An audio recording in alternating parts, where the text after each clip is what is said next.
अस्सलाम वालेकुम दोस्तों, की हाल चाल है जनाब। तुसीं वेखदे पे हो अपना देश पंजाब टीवी ते मैं तुहाडा मेज़बान मुहम्मद नदीम खरल। सब तो पहले अपने चैनल को करना है सबसक्राइब ते बेल आइकन ते क्लिक करना है। एक अच्छी ते बेहतरीन वीडियो का नोटिफिकेशन हमेशा की तरह वीरां भरावां ते सज्जणां नूं मिलदा रहे। अल्लाह दे फजलो करम नाल वीरां वास्ते एक नीली दा बेहतरीन और अनमोल मोती लेके हाज़र होया। इंशाअल्लाह वीरां नूं एडा खूबसूरत और बेहतरीन प्योरिटी दे विच एक नंबर जानवर नीली ते बहुत शादो नादर पैदा होंदे ने।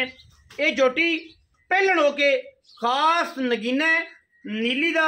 अल्हम्दुलिल्लाह साडी पूरी कोशिश है कि पहलन झोटी पहली काल ते दूसरी काल ते मेरा कोई वीर भरा जिहड़ा नीली दा शौकीन होएगा, कच्च दी हड्डियां दा और जनाब सोने दा शौकीन होएगा, ब्लैक गोल्ड दा शौकीन होएगा, वो इंशाअल्लाह अल्लाह दे फजलो करम नाल पहली काल ते जनाब इस जानवर नूं लवेगा। असीं जानवर दी लुक और जानवर की खूबसूरती के बारे जी सारिया गल्लां करांगे, लेकिन सब तो पहले असीं जानवर की पूछ की गल करने हैं। सब तो पहले जानवर की पूछ की गल करने हैं। डोर वर्गी बरीक पूछ है। अगर इन्हें मैं वट दियाँ ये अद्धा सैकंड नहीं लगता टुटन नूं। ये पहली प्योरिटी है। इस तो बाद चोटी बरीक किन्नी है, चोटी का रेशम वर्गा खूबसूरत जिसम, बरीक टिशू पेपर वर्गा। उस तो बाद अडर क्वालिटी, जोटी की थन बड़ा खूबसूरत, चौगी है दुंदी है मुँह तो कट्टी है अजे तक माशाअल्लाह। अल्लाह के फजलो करम नाल झोटी अजे तक सूण दे विचों दिन लैंदी है।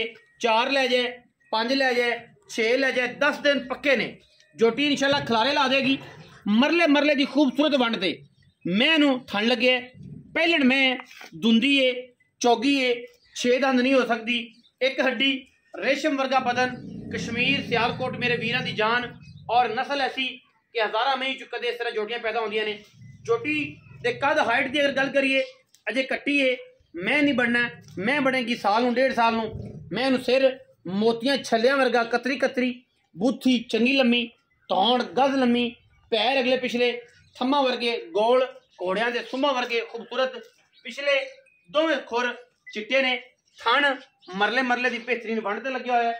अल्लाह के फजलो करम नाल वलैती जानवर है, नीली दा है और ये सारियां गल्लां अल्लाह के फजलो करम नाल साडी अव्वलीन तरजीह होंदी है कि असीं वीरां नूं नीली दा शौक करवाइए और शौक दी वंडां सारे दोस्तां नूं कैमरे की निगाह विच पाइए। बाकी लैने देने हमेशा ही तरह मुकद्दर होंदे ने। अपना देश पंजाब टीवी ने नीली बार दे इंतहा दे खूबसूरत और प्योरिटी विच एक नंबर जानवर विखाने होंदे ने। वीरां नूं शौक करवाना ते कट्टी बड़ी वलैती है, बड़ी पूरी है माशाअल्लाह, हर पास पूरी है। और चाहते हैं कि कोई किसी दोस्त नूं देइए शौक पूरा होवे नीली दा और नीली दे शौक नूं लैके ये जनाब कट्टी जिहड़ी है अल्लाह के फजलो करम नाल हमेशा ही तरह अपना देश पंजाब टीवी की जीनत बने और लोग कहण कि नीली दी मज्जां अपना देश पंजाब टीवी तो ही मिलदियां ने, कितों नहीं मिलदियां। और इंशाअल्लाह ये सारा मामला अल्लाह के फजलो करम नाल वीरां वास्ते पूरा पूरा हिसाब किताब विच रहे इंशाअल्लाह। और अल्लाह के फजल नाल 140% साडी ये कोशिश है, थोड़ी नहीं 140% कि असीं नीली दे जानवर वीरां नूं विखाइए, नीली दा शौक करवाइए और नीली दियां मज्जां विखाइए। कैमरे की निगाह दे विच जोटी का अडर तुसीं वेख लेना है, जोटी का थन वेख लेना है, जोटी की खूबसूरती और क्वालिटी चेक कर लेनी है। माशाअल्लाह हज़ारा मई दे विचों कदे इस तरह के जानवर नीली दे पैदा होंदे ने और माशाअल्लाह जोटी पूरी प्योरिटी दे विच एक नंबर नीली दी है अल्हम्दुलिल्लाह।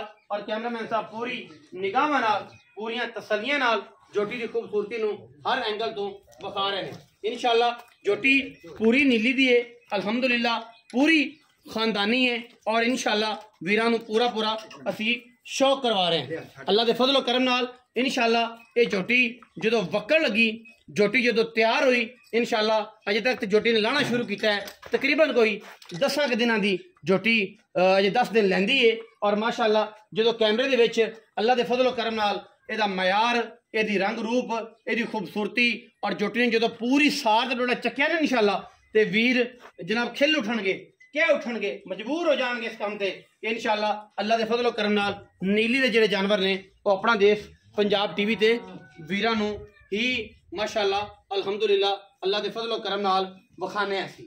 जोटी नूं हर एंगल तो तक लो, तुसीं तसल्ली कर लो। मेरी कोशिश ये है कि जनाब झोटी जिहड़ी है हमेशा की तरह वीरां दे नाल शौक करवाइए और असीं तोड़ फेर के मज नूं विखांदे रहिए। किसी पासों मैं फुटे ना, हर एंगल तो मैं दी पूरी लंबाई, पूरी तौन, मैं दा पूरा सिर माशाअल्लाह नस्ल जात अल्लाह के फजलो करम नाल एन पूरी प्योरिटी दे विच किसी पासों ना खुटे। अल्हम्दुलिल्लाह साडी कोशिश और साडी काविश ये है कि असी जनाब अल्लाह के फजलो करम नाल वीरां नूं नीली का शौक करवाइए। पहलड़ कट्टी हो के माशाअल्लाह दुन्नी के फुट अगे वाना है उन्ना ही वाना पिछे और पूरा पोला लई फिरदी है माशाअल्लाह। अल्हम्दुलिल्लाह असील भी है, कोई नहीं एडा रौला अज तक माशाअल्लाह। थणा नूं हथ चलाण दा कोई वादा घाटा कोई नहीं तो माशाअल्लाह सुथरी है माशाअल्लाह, बड़ी असील झोटी है अल्लाह के फजलो करम नाल और पूरी कट्टी है तो पूरी वलैती है अल्हम्दुलिल्लाह। बाकी चौथा बटोरो हज़ारा चौधरी शबाज गुजर, चौधरी रियाज गुजर, चौधरी ताज गुजर फैमिली तो जनाब नीली दे खूबसूरत और बेहतरीन नायाब हीरे वीरां दा शौक करवाने अल्हम्दुलिल्लाह। मैं खुली टुरन दे है इंशाअल्लाह, खुले पैर पुर पता लगे मैं किड्डे साफ ने टोरा के जाए झोटी दा माशाअल्लाह कट कट टुरदी है। और जनाब एक कट्टी वीरां नूं तवज्जो दा मरकज है। कट्टी इंशाअल्लाह थण रुग रुग दा खूबसूरत कटेगी और अल्हम्दुलिल्लाह अल्लाह दे फजलो करम नाल ये वलैती माल दी वड्डा होंदियां ने इंशाअल्लाह वीर शौक करनगे।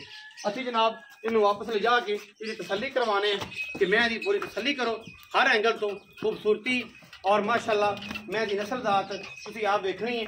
कट्टी इंशाअल्लाह जेड़े वीर शौक करदे नीली दा अल्लाह दे फजलो करम नाल कदे दसन पुछ दी लोड़ कोई नहीं पैनी और इंशाअल्लाह पहली प्योटी विच उन्होंने कहना है कि नदीम भाई बिस्मिल्लाह करो ए टोकन आ रहा है जिते माई साडी कर दो बाकी लेना देना हमेशा ही तेरा मुकद्दर है।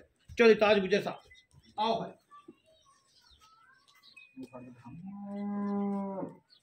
अस्सलाम वालेकुम चाचा जी। वालेकुम सलाम जी। चाचा जी की हाल चाल? अल्हम्दुलिल्लाह। चौधरी ताज गुजर जी जनाब। एवं जी चाचा जी झोटी पहले सुबह के तीसरे के दूजे पहला सुबह जी मुंह है तो दिया चावल का दंद पानी दूली चौकी है। हाँ जी। अच्छा जी किन्ने दिन कट ये तकरीबन है 10 तो 12 दिन रहेंगे। 10 तो 12 दिन लेंदे ने। दाना चंगा है माशाअल्लाह, किसे लेना अखां वाले शिकारी ने हर बंदे दा बस दा रोग नहीं बिल्कुल और जेड़े समझदे ने मज्जां नूं ओही लेंदे ने वही लैणगे ते जिन्नू पता है कि मैं एक शौक दी मज्ज एक अद्धी रखनी चंगी सुथरी रखनी है तो ओ इंशाअल्लाह अगले सोन 20 लाख की झोटी है 20 लाख दी झोटी है। जेड़ा बंदा अच्छा जी चाहे ताज दसो कि मज्ज दा की हिसाब क्योंकि ये अपनी तो गल हैगी आण जाण वाली जी जी ਆਪਾਂ ਤਾਂ ਉਹਨੇ ਕਹੇ ਕਸਾਈ ਚੰਗਾ ਜਾਨਵਰ ਰੱਖ ਨਹੀਂ ਸਕਦਾ ਤੇ ਵਪਾਰੀ ਨੂੰ ਵੀ ਇਹ ਹੈ ਕਿ ਵੀ ਚੰਗਾ ਉਹਦੇ ਅਸੀਂ ਬਚ ਨਹੀਂ ਉਹਨੇ ਵੀ ਅਗਰ ਟੋ ਦੇਣਾ ਜਿੰਨਾ ਕੋ ਮਰਜ਼ੀ ਚੰਗਾ ਹੋਵੇ ਕਿਉਂਕਿ ਰਿਜ਼ਕ ਔਰ ਮਾਮਲਾਤ ਸਾਰੇ ਇਹਦੇ ਨਾਲ ਚੱਲਦੇ ਨੇ ਤੇ ਕਿਉਂਕਿ ਆਪਾਂ ਇਹਨੂੰ ਰੱਖ ਸਕਦੇ ਨਹੀਂ ਇਹ ਦੇਣਾ ਜਿੰਦਾ ਨਸੀਬ ਵਿੱਚ ਹੋਈ ਜਿਹਦੇ ਅੱਲਾਹ ਤਾਲਾ ਨਸੀਬ ਵਿੱਚ ਹੋਈ ਉਹ ਮਿਲ ਜਾਣੀ। ਚਾਚਾ ਜੀ ਬਿਸਮਿਲ੍ਲਾ ਕਰਕੇ ਕੀ ਮੁੱਲ ਹੈ ਬੜਾ ਪਿਆਰ ਵਾਲਾ ਮੁਨਾਸਬ ਇਹਦਾ ਜੀ ਮੁਨਾਸਬ ਜਿਹੜਾ ਨਾ 4.5 ਲੱਖ 4.5 नहीं जी को थोड़ा जिहा तामन करो कोई प्यार करो ऑनलाइन हकीक दा दाना जी हकीक कायदे कोई शक नहीं ये सोना ने कुंदन एक कुंदन अच्छा कोई प्यार करो जी थोड़ा शफकत वाला कर लांगे थोड़ा बहुत मुनासब कोई बिचो मतलब 4,43,000 रुपये तोड़े कहना 4,43,000 रुपये विच मुनासब मैं कोशिश करांगा कि होर कोई मोहब्बत प्यार चौधरी तो करवा के तो जनाब भरावां नूं गिफ्ट दईए। 4,43,000 रुपये जनाब डिमांड करते पे ने कोई 4.5 नहीं कोई 4.40 नहीं 4,43,000 रुपये है। सिंह बुत्थी नस्ल और एडी खूबसूरत झोटी नीली च मैं कहना होना 6 महीने बाद कदे इस तरह दाना पैदा होता है। मैं दी जात नस्ल हज़ारा मई विचों कदे 1 करोड़ नस्ल बाद जानवर पैदा होता है। बाकी हर गल हर फुल की अपनी खुशबू है। चंगियां भी लोगों को होणगियां बहुत चंगियां भी होणगियां लेकिन जिन्नी है ये सोना वा और इंशाअल्लाह सोने की कदर जेडे ने जवारी या हीरिया के जवारी या सोने के सुनहरे वो ही समझते हैं। हर बंदे का बस का रोग नहीं। वीडियो अगर अच्छी लगे वीडियो ने करना है लाइक शेयर और कमेंट और अपनी राय नाल सानू कर लेना है जरूर। आगा पाकिस्तान जिंदाबाद, पाक आर्मी हमेशा जिंदाबाद।